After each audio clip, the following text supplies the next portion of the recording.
Speaker कौमी assembly का FIR में नामजद अरकान के प्रोडक्शन ऑर्डर जारी करने का फैसला। अयाज सादिक से अपोजिशन, हुकूमती अरकान और आईजी इस्लामाबाद की मुलाकात। स्पीकर ने आईजी को हिदायत की जो अरकान एफआईआर में नामजद नहीं उन्हें फौरी रिहा किया जाए। स्पीकर अयाज सादिक का कहना था कि ऐवान के मुअज़्ज़ज़ अरकान की तज़लील किसी सूरत बर्दाश्त नहीं करूंगा। गुज़श्ता रोज जो कुछ हुआ उस पर खामोश नहीं रहेंगे। एफआईआर कटवानी पड़ी तो खुद कटवाऊंगा। तमाम फुटेज मंगवा ली है, फुटेज देखकर जिम्मेदारी डालेंगे। वज़ीर कानून ने कहा यह ऐवान के तकद्दुस का मसला है, कोई इससे पीछे नहीं हटेगा।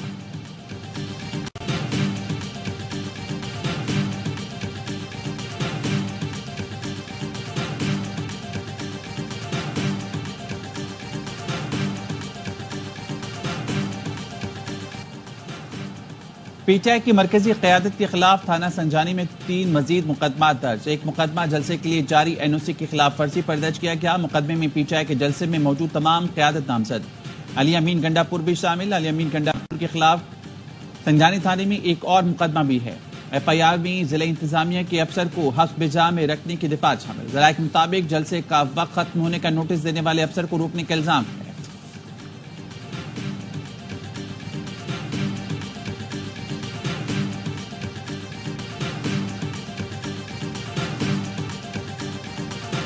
इंसदादी दहशतगर्दी अदालत इस्लामाबाद ने शुएब शाहीन के जिस्मानी रिमांड की इस्तदा पर फैसला महफूज कर लिया।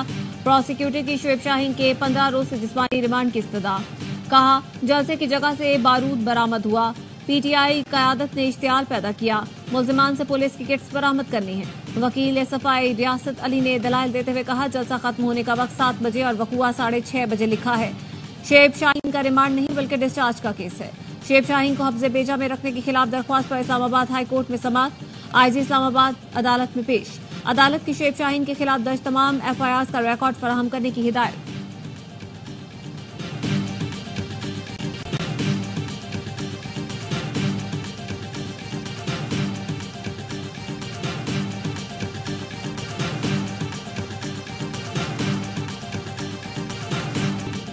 पीटीआई के अरकान असम्बली की गिरफ्तारी के खिलाफ पीटीआई का कौमी असम्बली में एहतजाज। अली मोहम्मद खान ने कहा गुज़श्ता रात जो हुआ वो जमहूरियत का नौमई था। आमरीत में भी कभी पार्लियामेंट का तकद्दुस ऐसे पामाल नहीं हुआ। ये जमहूरियत, पाकिस्तान और आइन पर हमला है। जिसने पार्लियामान पर धावा बोला और जिसने ये हुक्म दिया उन पर आर्टिकल 6 लगना चाहिए। हम भागने या छुपने वालों में से नहीं, जमहूरियत का मुकदमा लड़ने के लिए ऐवान में आए।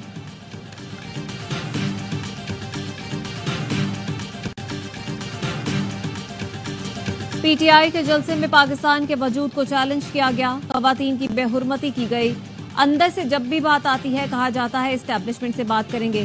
वजीर दिफा ख्वाजा आसिफ कहते हैं इन्होंने 15 दिन में अपने लीडर की रिहाई की बात की है। 13 दिन रह गए हैं, लश्कर लेकर आए, हम अटक पुल पर इंतजार करेंगे। राना तनवीर बोले अली मोहम्मद खान आज जितना चीखे, अगर अपने बानी को इतना समझाया होता तो आज ये हालात न होते। जमहूरियत और पाकिस्तान को नुकसान पीटीआई ने पहुंचाया। मुस्तफा कमाल का हुकूमत और अपोजिशन को तहम्मुल से काम लेने का मशवरा।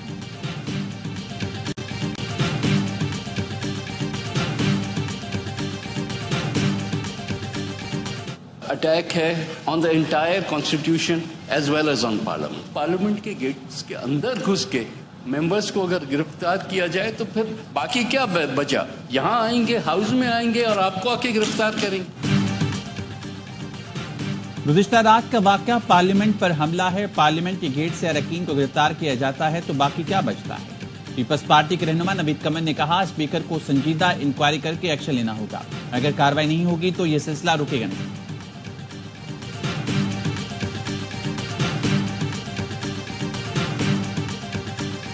To move that the leave to introduce a bill further to amend the Supreme Court number of Judges Act 1997, the Supreme Court number of Judges Amendment Bill 2024। Supreme court के जजेस की तादाद 17 से बढ़ाकर 23 करने का बिल कौमी असम्बली में पेश कर दिया गया। महमूद अचकजई ने जजेस की तादाद बढ़ाने के बिल पर एतराज किया।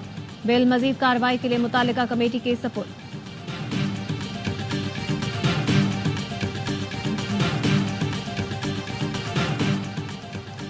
गवर्नर सिंध कामरान ठिसोरी इस्लामाबाद पहुंच गए। गवर्नर ने एमकेएम अरकान असम्बली को आज शाही पर मदऊ कर लिया। ज़राए का कहना है आईनी तरमीम, मुल्क की सियासी सूरत हाल समेत दीगर अमूर पर बात की जाएगी। वज़ीर आज़म पर एतमाद, आईनी और कानूनी फैसलों पर साथ देने पर भी बात होगी। I'd like to invite the attention of Ministry for Industries and Production to a matter of urgent public importance regarding the closure of utility stores and packed PWD, leading to unemployment of nearly 25,000 persons, causing grave concern amongst the public. Asifa Bhutto Zardari का utility stores और PWD की बंदिश से मुताल्लिक तवज्जो दिलाओ notice. कहा, stores की बंदिश से 25,000 मुलाजमीन बेरोजगार होंगे। राना तनवीर हुसैन ने कहा, PWD को बंद करने की ठोस वजूहात थी, मुलाजमीन का तहफ्फुज किया जाएगा, छोटे मुलाजमीन को दीगर महकमों में एडजस्ट किया जाएगा।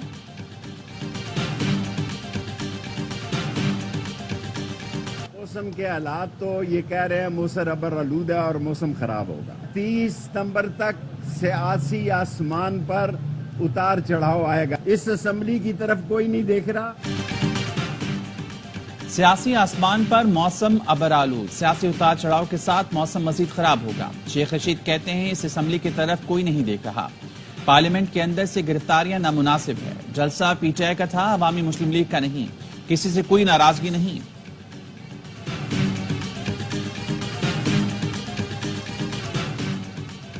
इस्लामाबाद नेशनल पार्क से मोनाल समेत दीगर रेस्टोरेंट्स हटाने का फैसला बरकरार। सुप्रीम कोर्ट ने नजरसानी दरख्वास्तें खारिज कर दी। अदालत ने नेशनल पार्क एरिया में कायम रेस्टोरेंट्स के हक में दी गई ऑब्जर्वेशंस वापस ली।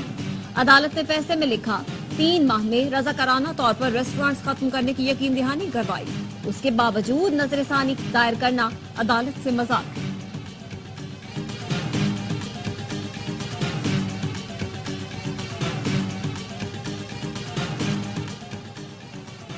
अफगान तालिबान की जानिब से पाक अफगान सरहद पर बिलाश्ता अलजारियत का मुंहतोड़ जवाब। 7 सितंबर की सुबह अफगान तालिबान ने पाकिस्तानी चेक पोस्टों पर बिलाश्ता फायरिंग की। सिक्योरिटी जराये के मुताबिक बिलाश्ता फायरिंग का सिलसिला अफगान साइड से 8 और 9 सितंबर की शाम तक जारी रहा। पाकिस्तान आर्मी की जानिब से अफगान साइड से फायरिंग का मुंहतोड़ जवाब दिया गया। इतलात के मुताबिक अब तक 16 अफगान तालिबान हलाक और 27 जख्मी हो चुके हैं। अफगान तालिबान के 2 टैंक भी तबाह कर दिए गए।